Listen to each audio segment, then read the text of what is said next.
दर्शकबिन आज हामी माझ हुनुहुन्छ एकदमै प्रख्यात पत्रकार खेम देवानज्यू। उहाँसँगको कुराकानी अन्तसम्म हेर्नुहोला। नमस्कार दर्शकबिन, हजुरहरू हेर्दै हुनुहुन्छ आइजिभी अनलाइन टेलिभिजन। म मनी तामाङ। दर्शकबिन, आज हामी माझ एकजना पाहुना हुनुहुन्छ नेपालबाट। खेम देवान भनेर हजुरहरूले युट्युबमा सर्च गरेर हेर्दा देख्नुहुन्छ र धेरैजना देश र विदेशमा छरेर बस्ने गोर्खालीहरूले र उहाँको सब्सक्राइबरहरूले त चिन्नुहुन्छ।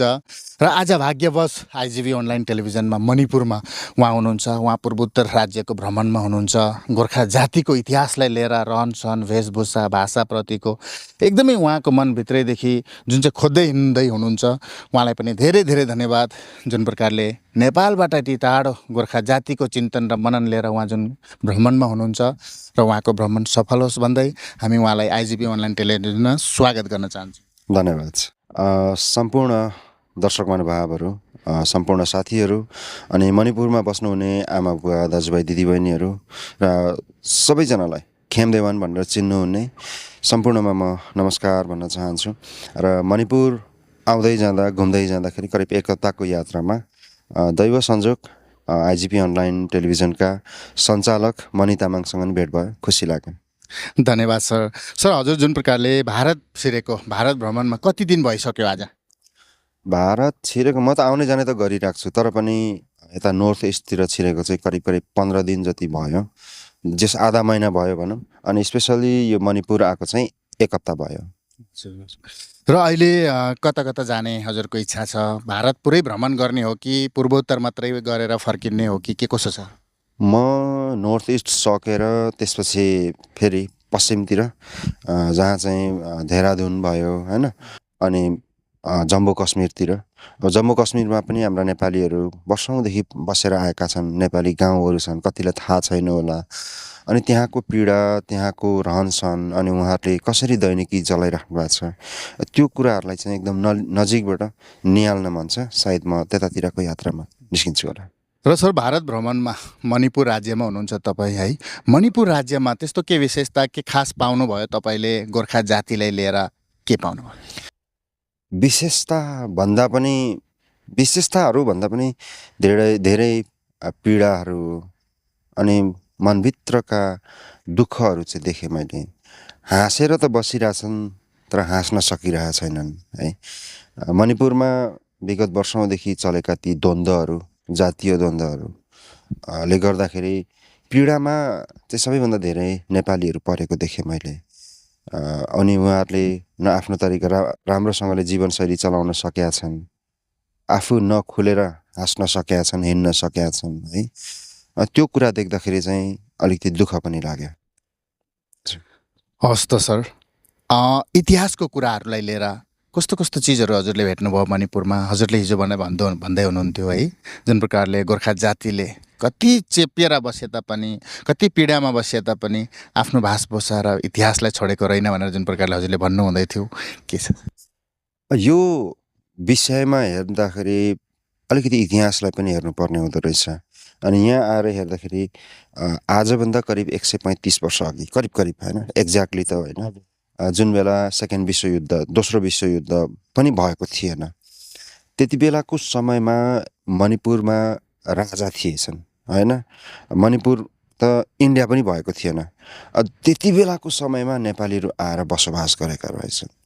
अनि एउटा फ्याक्ट कुरा त के छ भने मणिपुरको अन्तिम राजाको चाहिँ रानी, उहाँको श्रीमती चाहिँ नेपाली हुनुहुन्थेछ। त्यो कुरा पनि जान्न थियो, जाने पनि, बुझे पनि, त्यो ठाउँ आए पनि, घुमे पनि, त्यो ठाउँ, त्यो जमिनलाई टेकेर आफैले महसुस पनि गरे होइन। त्यो सदियौँ कालदेखि आएर बसेका नेपालीहरू, अनि त्यसपछि फेरि अब दोस्रो विश्वयुद्ध सुरु हुनुभन्दा अगाडि ब्रिटिसको सैनिकमा भर्ती भएर आएका नेपालीहरू, अनि साथसाथमै कति काम गर्ने सिलसिलामा, कसैले गाई पाल्ने सिलसिलामा होइन, कसैले चाहिँ अब घाँस काट्ने सिलसिलामा, खेती गर्ने सिलसिलामा आएका नेपालीहरू, हाम्रा पुर्खाहरूको सन्तानहरूलाई भेट्दाखेरि चाहिँ यस्तो लाग्यो त्यति बेलाको पुर्खा नै भेटेको जस्तो महसुस भयो।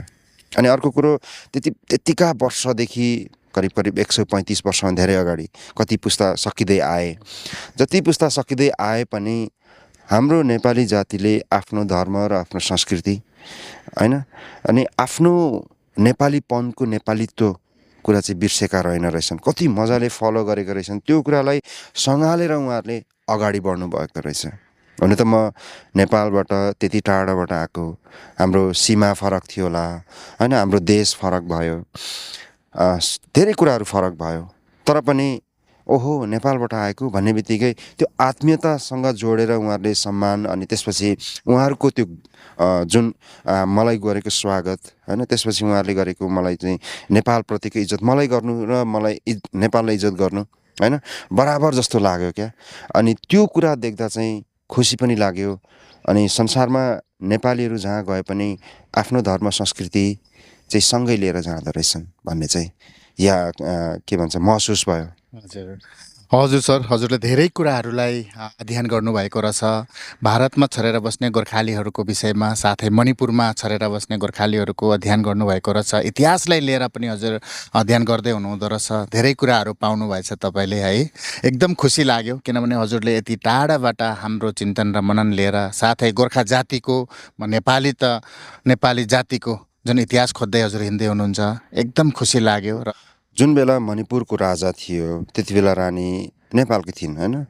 त्यति बेला रानी मात्रै नभएर मणिपुरको रक्षाको लागि एउटा वीर योद्धा निरञ्जन सिंह छेत्रीज्यू हुनुहुन्थेछ। अनि त्यति बेला ब्रिटिसले चाहिँ मणिपुरलाई आक्रमण गर्दै गर्दाखेरि उहाँले त्यति बेला ब्रिटिसको विरुद्ध पनि लड्नु भएको थिएछ कि मणिपुर ब्रिटिसको शासन अन्डरमा होइन, मणिपुर आफै स्वतन्त्र राज्य हो भनेर उहाँ पनि युद्ध गर्नुभएको थिएछ। तर अब दुःखको कुरो मणिपुरले पछि पराजित गर्यो, हार्नु पर्यो। अनि त्यो विषयमा हार्दै गर्दाखेरि निरञ्जन सिंह छेत्री हाँसीमा चढ्नु पनि भएको रहेछ। त्यति ठुलो योगदान नेपालीहरूले दिएको रहेछ यो मणिपुरको लागि। पछि ब्रिटिसले आफ्नो कब्जा लिइसकेपछि फेरि जापानले पनि त इन्डियाको नर्थ इस्टलाई त कब्जा लिनु खोजेकै हो। त्यति बेला पनि धेरै नेपाली, सयौँ नेपालीले यो नर्थ इस्टलाई चाहिँ बचाएका रहेछन्। र त्यो बेलामा नेपाली गोर्खाहरूले निकै ठुलो भूमिका खेलेको रहेछ। अनि धेरै पुर्खाहरूले रगत बगाएका रहेछन्, धेरैको ज्यान गएको रहेछ। त्यतिकै यो मणिपुर नर्थ इस्ट त्यतिकै शान्त तरिकाले बसेको होइन रहेछ जस्तो पनि लाग्यो। अब अहिले मणिपुरको यो जातीय द्वन्द्वको कारणले गर्दाखेरि सदियौँ पुर्खादेखि बसेका हाम्रा पुर्खाहरूको सन्तान चाहिँ अहिले यो चेप्वामा पर्दाखेरि चाहिँ एकदमै दुःख लाग्यो कि त्यो इतिहास कोट्याएर हेर्दाखेरि मणिपुरको मान्छेले त्यो इतिहासलाई अलिकति सम्मान गर्न सकेन कि जस्तो लाग्यो। किनभने त्यो इतिहासको सन्तानहरू त यहाँ गोर्खालीहरू अझै पनि छन् होइन। उहाँहरूको पुर्खाले कति खुन पसिना बगाएर उनीहरूको ज्यान बलिदान दिएर यो देश बचेको, र उनीहरूको त्यो योगदानलाई अलिकति कदर गरेर गोर्खा जातिलाई पनि अलिकति सम्मानका साथ बस्न दिएको भए सायद अलिकति केही न केही मात्रामा राम्रो हुन्थ्यो होला। मलाई यो विषयमा चाहिँ अलिकति दुःख लाग्यो। अनि वर्षौँदेखि बसेका नेपालीहरू कतिले छोडेर जानुपर्ने अवस्था, अनि कतिले चाहिँ अब बसे पनि अन्तिममा मेरो यहाँ भविष्य छैन भन्ने उहाँहरूको त्यो मनभित्रको कथा, मनभित्रको त्यो पीडाहरू सुन्दाखेरि चाहिँ एकदमै दुःख लाग्यो। हस् त सर, हजुरलाई धेरै धेरै धन्यवाद। हजुरले यस्तै व्यस्तता समयमा हजुरले आफ्नो अमूल्य समय आइजिबी अनलाइन टेलिभिजनलाई दिनुभएकामा हजुरलाई धेरै धेरै धन्यवाद। अन्तिममा म सम्पूर्ण मणिपुर बस्नुहुने मणिपुरवासी, इभन नेपाली बुझ्नुहुने यहाँ नागाहरूदेखि लिएर सबै कुकी मणिपुरी सबैले नेपाली पनि बुझ्दा रहेछन् होइन। अनि हाम्रा गोर्खाली नेपालीहरू सम्पूर्ण दाजुभाइ, आमा बुवा, दिदीबहिनीमा म एउटा अनुरोध चाहिँ के गर्न चाहन्छु भने, द्वन्द्वले अन्तिममा निम्त्याउने भनेको मानिसको जीवन मात्रै हो होइन। निम्त्याउने र क्षति हुने त मानिसको जीवन मात्रै हो जुन अमूल्य छ। भोग सबैको एउटै हुन्छ, चाहे कुकीको होस्, चाहे नागाको होस्, चाहे नेपालीको होस्, चाहे मणिपुरीको होस् होइन। तर पल्लो गाउँको मान्छेले ओल्लो गाउँसम्म चाहिँ खानेकुरा पनि छिर्न नदिएको दृश्यहरू देख्दाखेरि चाहिँ एकदमै दुःख लाग्यो। अनि उहाँहरूको यो वर्षौँदेखि चलिआएको जातीय द्वन्द्व कहिले समाप्त होला, अनि कहिले चाहिँ शान्ति होला, कहिले फ्रिडम तरिकाले जुन बेला बसेका थिए सम्पूर्ण मणिपुरवासीहरू, त्यो शान्तिको पर्खाइमा बसिरहेको आम जनताहरू मैले पाएँ। सायद त्यो दिन चाँडै आउँछ होला भन्ने नै मैले आशा राखेको छु।